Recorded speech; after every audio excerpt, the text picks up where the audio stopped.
नमस्कार दोस्तों, आप सबका बहुत बहुत स्वागत है हमारे YouTube चैनल पर। दोस्तों, हम इस वीडियो में बिहार के प्रमुख जलप्रपात, बिहार की प्रमुख झीलें, बिहार के प्रमुख जलकुंडों के साथ साथ बिहार की प्रमुख बहुउद्देशीय परियोजनाओं एवं प्रमुख नहरों को भी देखने जा रहे हैं।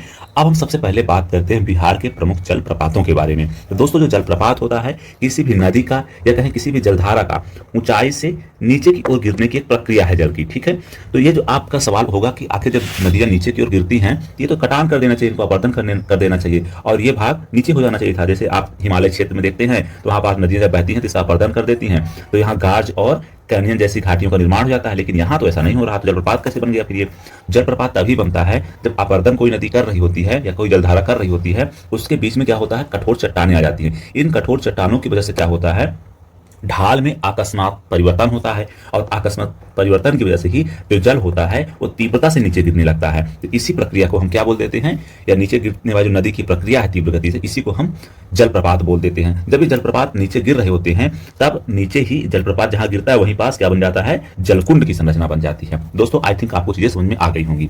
अब हम बात करते हैं बिहार के प्रमुख जलप्रपातों के बारे में।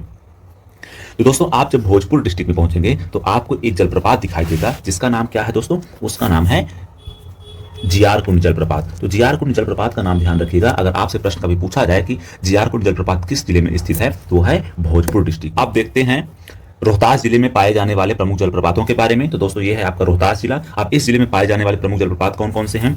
तो एक है तुतला भवानी जलप्रपात, दूसरा है दुर्गावती जलप्रपात, तीसरा है धुआं कुंड जलप्रपात और चौथे का नाम है मंझर कुंड जलप्रपात। तो ये चारों जो जलप्रपात हैं ये कहाँ पाए जाते हैं? ये चारों के चारों जलप्रपात हैं आपके रोहतास डिस्ट्रिक्ट में देखने पड़ते हैं।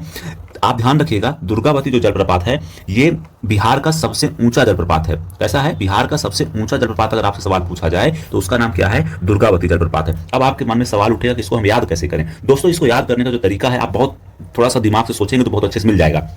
देखिए, माता दुर्गा को क्या बोलते हैं? भवानी बोलते हैं। आप ऐसे याद रखिए, दुर्गा भवानी। ठीक है, दुर्गा भवानी के सामने क्या होता है, अक्सर धुआं का कुंड होता है। मतलब उनके सामने एक झावन वावन होती रहती तो उससे धुआं उठता रहता है। ठीक है, तो आपने ध्यान रखा हो, कई बार गांव समाज में देखते हैं किसी किसी को देवी माता आती हैं तो उसको झाड़ने के लिए क्या होता है, मंझर बनाया जाता है। मतलब उसको झाड़ना, मतलब झाड़ना से यहाँ शब्द निकाल लीजिए। तो दुर्गा भवानी के सामने धुआं कुंड करते हैं और वहीं पास जिनको देवी आती है उनको झाड़ते हैं। ठीक, ऐसे कुछ करके आप याद करें तो आपको लंबे टाइम तक याद रह जाएगा।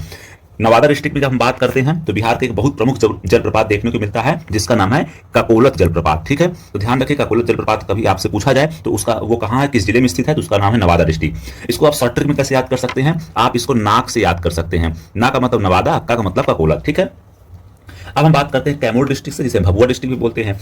ठीक है, यहाँ पास दो जलप्रपात हैं। लास्ट ईयर बीपीएससी में यहां से सवाल पूछा गया था, वहां पूछा था तिलहर कुंड जलप्रपात कहां है। दोस्तों, ध्यान रखिएगा, तिलहर कुंड जो जलप्रपात है वो कहां है, कैमूर डिस्ट्रिक्ट में है। और दूसरा जलप्रपात है यहाँ पर करकटगढ़ जलप्रपात। तो आप इसको याद कैसे कर सकते हैं? देखिए, अब क्या है, तैमूर है तो इसको आप यहां से कम ले लीजिए। ठीक है, यहां से तिलहर है तो तेल को तल कर लीजिए और यहां से कर ले लीजिए, तो क्या हो जाएगा, तल कम। तैमूर में तला कम करो भाई। ठीक है, या ऐसे कुछ करके याद करिए, तल कर कम, मतलब कोई चीज आप तल रहे हैं जिसको क्या करिए, कम तला करिए। तो ऐसे करके इसको आप शॉर्ट ट्रिक में याद करेंगे तो याद रह जाएगा लंबे टाइम। आगे बढ़ते हैं और अब बिहार के प्रमुख जलकुंड को देख लेते हैं, कौन कौन से किस जिले में अवस्थित हैं। तो दोस्तों, जब आप गया डिस्ट्रिक्ट में पहुंचेंगे तो आपको यहाँ दो जलकुंड दिखाई पड़ेंगे। एक का नाम है अग्निकुंड, दूसरा का नाम है तपोवन। तो आप इसको शॉर्ट ट्रिक में कैसे याद कर सकते हैं? अग्नि में आदमी क्या हो जाता है, अग्नि में आदमी तप जाता है। ठीक है, तो आप इसको ऐसे याद रखिएगा। अब हम बात करते हैं नालंदा डिस्ट्रिक्ट में। तो नालंदा डिस्ट्रिक्ट में आपको 6 जलकुंड देखने को मिलते हैं। तो इन जलकुंडों का नाम क्या है? अगर कोई पूछे आपसे बिहार का सबसे गर्म जलकुंड कौन सा है तो उसका नाम है ब्रह्मा कुंड। ठीक है, ब्रह्मा कुंड जलकुंड कहाँ है? ये आपको देखने को मिलेगा किस डिस्ट्रिक्ट में? ये आपको मिलेगा नालंदा डिस्ट्रिक्ट में। उसके अलावा सूर्य कुंड, सप्तधारा, मखदूम कुंड, नानक कुंड और गोमुख कुंड जो है आपको किस डिस्ट्रिक्ट में देखने को मिलेंगे? ये आपको देखने को मिलेंगे नालंदा डिस्ट्रिक्ट में। ठीक है मित्रों, आप यहां पास एक बात और ध्यान रखिए। आप इसको याद कैसे करेंगे? देखो, सूर्य में कितनी किरणें होती हैं? 7 किरणें होती हैं। 2 को तो आप ऐसे याद रख लीजिए।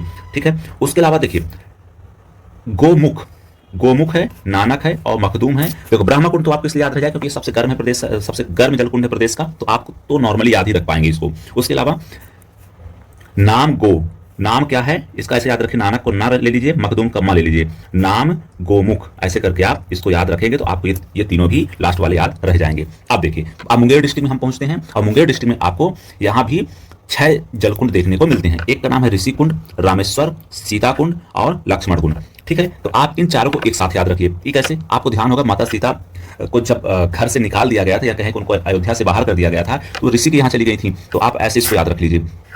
तो ऋषि इस तरह से जुड़ जाते हैं। या कहें भगवान राम बचपन में कहाँ पढ़ने गए थे? ऋषि के यहाँ पढ़ने गए थे।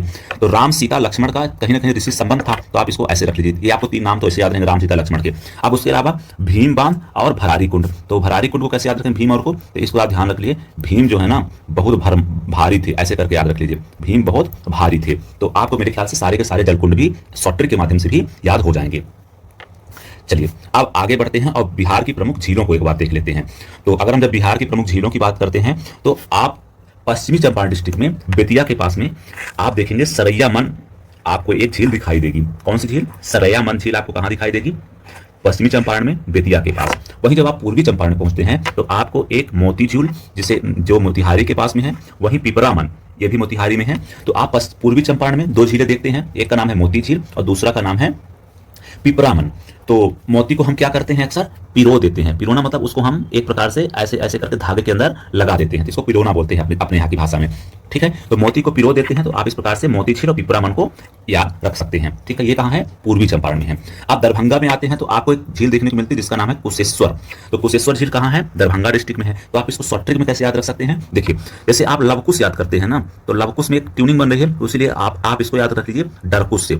डर का मतलब क्या है यहाँ? दरभंगा, और कुश का मतलब कुशेश्वर। तो लवकुश में याद करके आप डरकुश याद करिए। डरकुश डरकुश डरकुश डरकुश डरकुश ऐसे करिए कई बार, तो आपको याद जाएगा। अब देखिए सिमरी झील कहाँ है? तो सिमरी झील आपको सहरसा डिस्ट्रिक्ट में मिलेगी। आप देखिए यहाँ भी सा है, यहाँ भी सा है। तो इस प्रकार से आपको सिमरी सहरसा जब एक साथ करके पढ़ेंगे तो आपको लंबे टाइम तक ये दिमाग में रह जाएंगी। चलिए अब हम बात करते हैं कुछ अन्य झीलों की। इसमें से आपको देखने को मिलेगी एक प्रमुख झील है जिसका नाम है अनुपम झील। और अनुपम झील किस डिस्ट्रिक्ट में अवस्थित है? ये है कैमूर डिस्ट्रिक्ट, जिसे भभुआ डिस्ट्रिक्ट बोलते हैं। ठीक है दोस्तों, तो ध्यान रखिएगा। अनुपम जो है, तो अनुपम को इसका जो पम है ना, तो इसको अनुकम कर लीजिए। अनुकम कम का मतलब यहाँ पास क्या है? कैमूर है। अनुपम तो आपको याद ही रहेगा। तो अनुपम ना पढ़ के अनुकम पढ़िए। कम कहाँ मतलब? कैमूर में। नालंदा डिस्ट्रिक्ट में आते हैं तो नालंदा डिस्ट्रिक्ट में आपको एक प्रमुख झील देखने को मिलेगी जिसका नाम है घोड़ा कटोरा झील। तो घोड़ा कटोरा झील कहाँ है भैया? नालंदा में है। तो ध्यान रखिएगा, घोड़ा कटोरा झील कहाँ है? वो है नालंदा में। ठीक, देखिए जो घोड़ा होता है वो नाला को डांकता है, ऐसे कुछ करके ध्यान रखिए आप। तो घोड़ा जो होता है वो नाला को डांकता है, इसलिए आपको नालंदा की घोड़ा कटोरा झील याद रह जाएगी। अब आते हैं बेगूसराय में। तो बेगूसराय में कांवर झील है। ठीक है, तो कांवर आपको ध्यान होगा, जब कांवर निकलता है तो आपको याद होगा कि वो लोग बहुत तेजी से निकलते हैं, वेग में निकलते हैं। तो आप ऐसे करके याद रखिए, कांवर जो निकलता है तो वेग से निकलता है। बेगूसराय आपको इस तरह से याद रह जाएगा। ठीक है दोस्तों, अब बात करते हैं भागलपुर डिस्ट्रिक्ट में। तो भागलपुर डिस्ट्रिक्ट में आपको एक प्रमुख झील दिखाई देगी जिसका नाम है जगतपुर। जगतपुर झील कहाँ है? वो है भागलपुर डिस्ट्रिक्ट में। अब आते हैं गोगाबिल में। तो गोगाबिल जो है, गोगाबिल झील जो है आपको कटिहार डिस्ट्रिक्ट में देखने को मिलेगी। तो आप इसको ऐसा ध्यान रखिए, गोगा और कट। तो आप इसको ध्यान रखिए, कट करो, गो कट करके आप याद करिए। जैसे आप देखते हैं कई बार गौ को काट देते हैं, कुछ जगह ऐसी होने लगती है, इसको आप गो कट से याद रखिए। ठीक है, तो आपको ये याद रह जाएगा। वहीं आप जमुई डिस्ट्रिक्ट में देखेंगे तो आपको 2 झीलें और देखने को मिलेगी। एक का नाम है नागी, क्या नाम है? एक का नाम है नागी और दूसरी का नाम है नकटी। ये 2 झीलें आपको देखने को मिलेंगी कहाँ? ये आपको मिलेंगी जमुई डिस्ट्रिक्ट में। आपको हम एक बात और बताना चाहेंगे, बिहार में वर्तमान में 3 रामसर साइट हो गई हैं। कितनी? 3 रामसर साइट हो गई हैं। उनमें से 2 हैं नागी और नकटी, और तीसरी का नाम क्या है? वो है कांवर झील। ठीक है, क्या नाम है? कांवर झील, जो किस डिस्ट्रिक्ट में पड़ती है? बेगूसराय। और बिहार की पहली जो थी वो कांवर झील ही थी, जिसको रामसर साइट में स्थान दिया गया था 2020 में। और 2024 में जो है नागी और नकटी को स्थान दिया गया है रामसर साइट में। दोस्तों, इस वीडियो को यहीं खत्म करते हैं और आपसे हम नेक्स्ट वीडियो में जब मिलेंगे तो बिहार की प्रमुख नदी घाटी परियोजनाएं और नहरों के बारे में बात करेंगे। वीडियो बहुत लंबा हो जाता है तो मजा नहीं आता है, तो इसको यहीं खत्म करते हैं। आप हमसे जुड़ने के लिए बहुत बहुत धन्यवाद। जय हिंद, जय भारत।